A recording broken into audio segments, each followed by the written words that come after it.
Ok,សួស្តីអ្នកនរគ្នាថ្ងៃនេះយើងនឹងមករៀនអំពីរបៀប install JDK នៅក្នុង Windows ហើយ JDK ដែលយើង install ថ្ងៃហ្នឹងគឺ version 21សម្រាប់អ្នកទាំងអស់គ្នាអាច download version បានពេលអ្នកទាំងអស់គ្នាមើលវីដេអូនោះប្រហែលជាចេញដល់ version 25នេះហើយ stable ហើយមែនតើ25ឬក៏27អីហ្នឹងទៅអូខេឥឡូវយើងនឹងចាប់ផ្ដើម install យើង install នៅដោយប្រើ exe file អូខេអានេះ SH 256នេះអានេះគឺជានេះលេខកូដនេះអាហ្នឹងមាននេះច្រើនទៀតសម្រាប់ឲ្យយើង install ទៅហើយយើងយកវាមក verify ថាហ្នឹងគឺជា file ដែលយើង download មកក្នុង website ហ្នឹងអត់ឥឡូវយើងចាប់ផ្ដើម download យើងចុចលើ link ហ្នឹងមកវានឹងចូលយើង download ហើយយើងស្រាវទៅតែខ្ញុំមានមួយហើយខ្ញុំខ្ជិលស្រាវទៀតពេលយើង download ហើយយើង run វាមក open វាចូលក្នុងនេះសិនក៏បានអូខេយើង double click លើវាទៅដល់ exe file ហ្នឹងពេលហ្នឹងវានឹងចាប់ផ្ដើម process ហើយចាំមក plant អូខេ load ឲ្យយើងចុច allow យើងចុច yes មកពេលដែលយើងចុច yes ហើយចាំវាមក plant ទៅ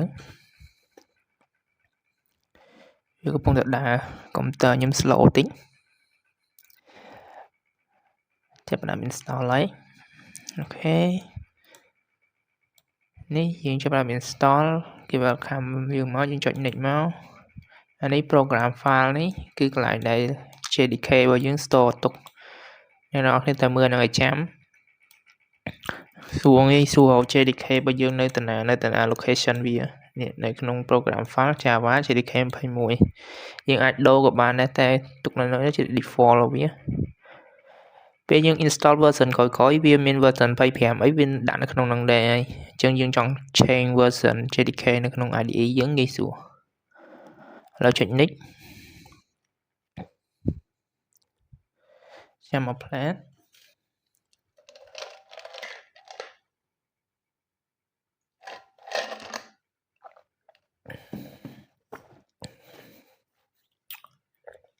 វាកំពុងតែ process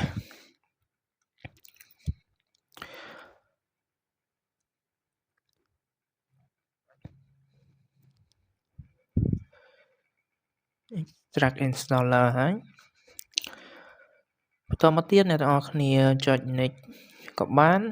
អានេះដើម្បី open API document តែយើងចុច close ទៅហើយដើម្បី verify ថាយើង install វាជោគជ័យអត់យើងអាចបើក CMD យើងចុច Windows ឲ្យជាប់ហើយចុចអក្សរ O ហើយវាយ CMD មកដើម្បី open CMD អូខេយើងបន្តមកទៀតយើងវាយពាក្យថា Java dash version វានឹង list version របស់យើងចេញមកហើយអូខេឃើញទេ JDK Java 21.0.9 LTS អ្នកនរគ្នាពេលដែល download ប្រហែលជាឲ្យមាន LTS អញ្ចឹងបានគេដាក់ថា long term support ហើយនេះ Java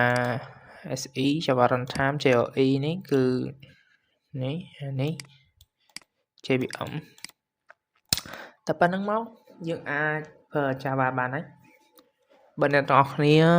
វាយពាក្យ Java version នឹងអត់ចេញអ្នកទាំងអស់គ្នាត្រូវចូលទៅក្នុង environment variable នៅក្នុងនេះបើក open មកហើយពាក្យវាយថា variable environment edit system environment variable អ្នកគ្នាបើកអាហ្នឹងមកហើយចូលពាក្យ edit environment variable ហើយយើងទៅថតពាក្យ system នេះចាំមក plant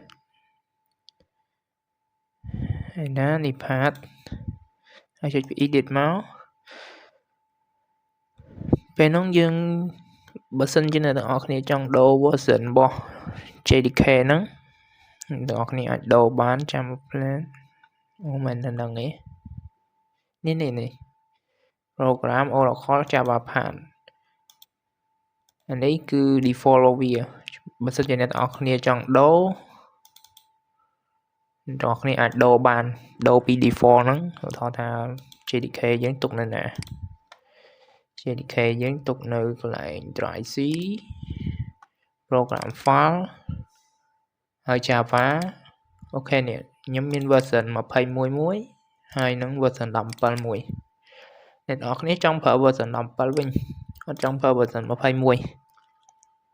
ទាំងអស់គ្នាអាចដូរបានដោយគ្រាន់តែចូលទៅក្នុង path នេះហើយចុចកន្លែងនេះ edit វាហើយ browse វាទៅក្នុង version ដែលយើងចង់ប្រើឧទាហរណ៍ថា C Java ចាំមក plan program file Java ហើយយើងយក version ដែលយើងចង់ប្រើថាខ្ញុំប្រើឥឡូវខ្ញុំដូរយកមកប្រើ24វិញហើយយើងចូលដល់ bin ចូលដល់ក្នុង bin នេះណាពីព្រោះ command line នៅក្នុង bin ហ្នឹងចុច OK មកអូខេមួយទៀតហើយចុច OK ពេលហ្នឹងយើងត្រូវបិទអានេះសិនបើកថ្មីមកវិញទើបវាអាចចេញមកវិញអូខេចូល CMD ហើយយើងនឹងវាយពាក្យថា Java version ឃើញទេពេលហ្នឹងវានឹងចេញ version 17ដែលយើងចង់ដូរ version ប្រើហើយអូខេហ្នឹងគឺជារបៀប install JDK វីដេអូបន្ទាប់យើងនឹងរៀនអំពីរបៀប install IDE Eclipse សម្រាប់ run Java code